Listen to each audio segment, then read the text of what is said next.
Good afternoon, guys.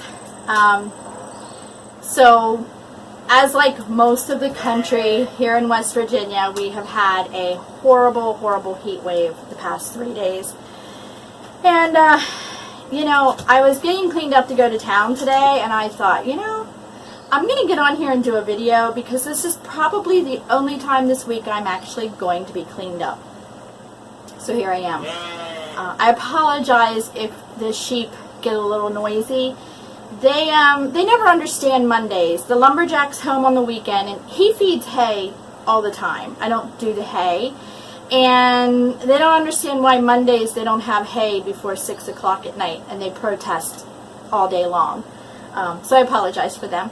But I just wanted to get on here real quick and talk about the garden and how it's doing and how it's not doing. So with the heat, I was out this morning and I was harvesting some things, and there are some things that this heat has obliterated. Like there's no return for some of my plants.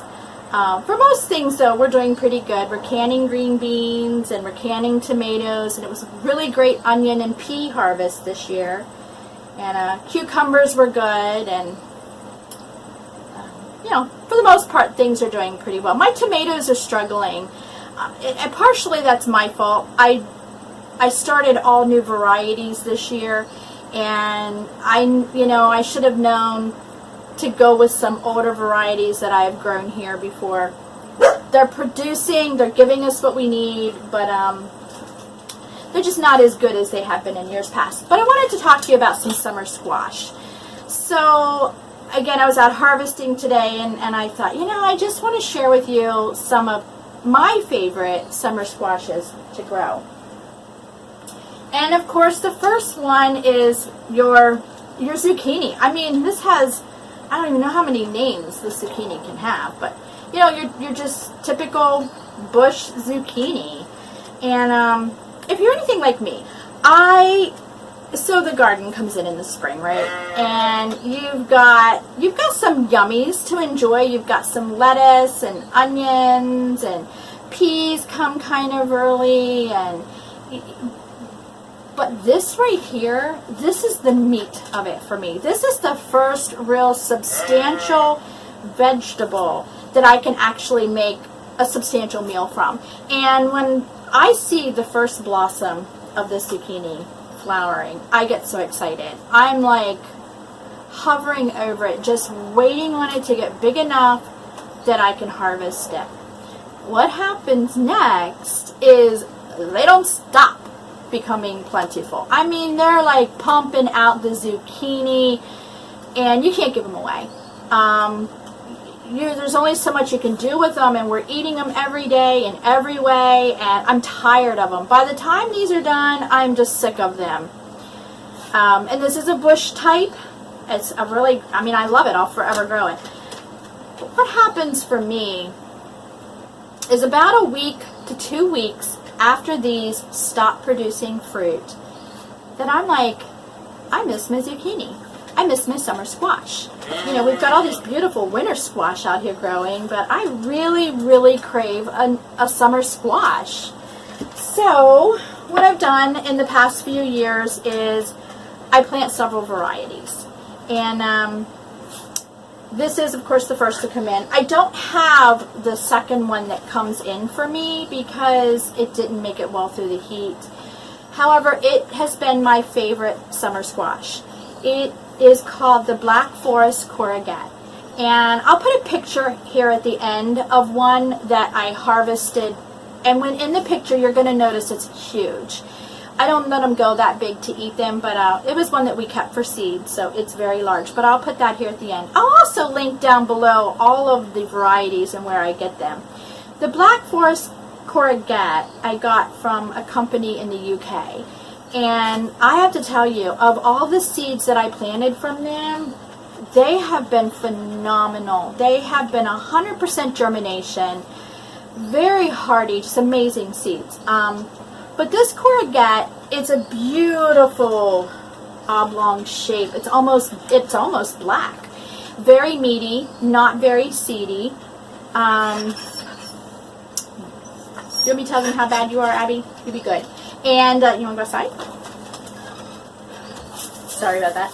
And anyhow, this Black Forest corugette, it's also a climbing squash. So you can train it to trellis. You tie it up a few times and then it just takes over and climbs on its own.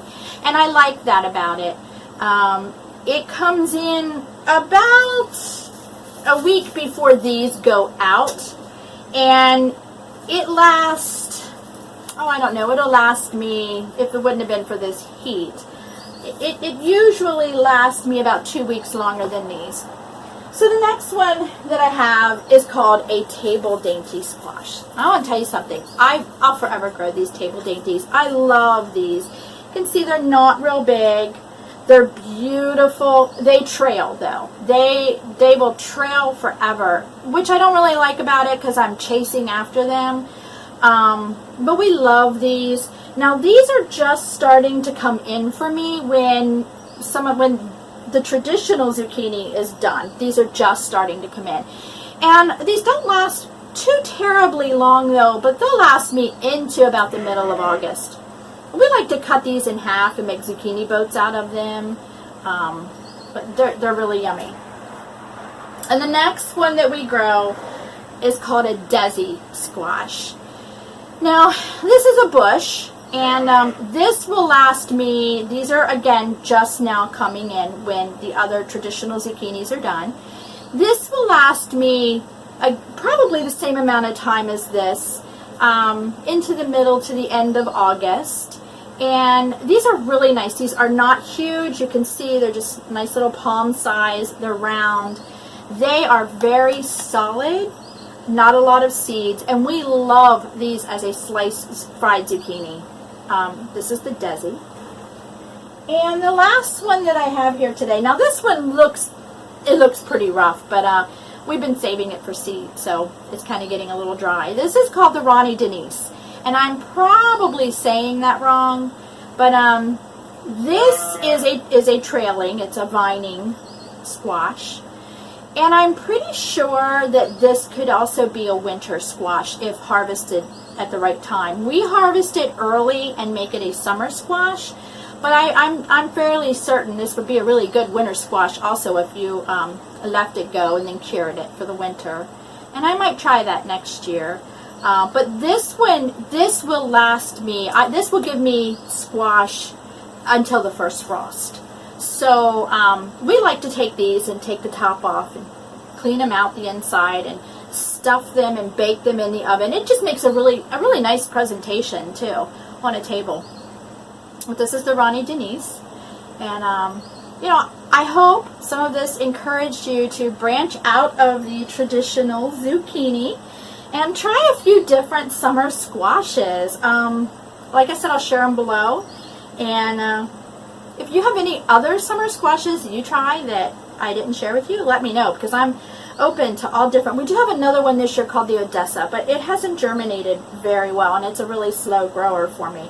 So, anyhow, that's it. I hope you guys this week is going well. This heat needs to just go away. But anyhow, we'll see you guys next week.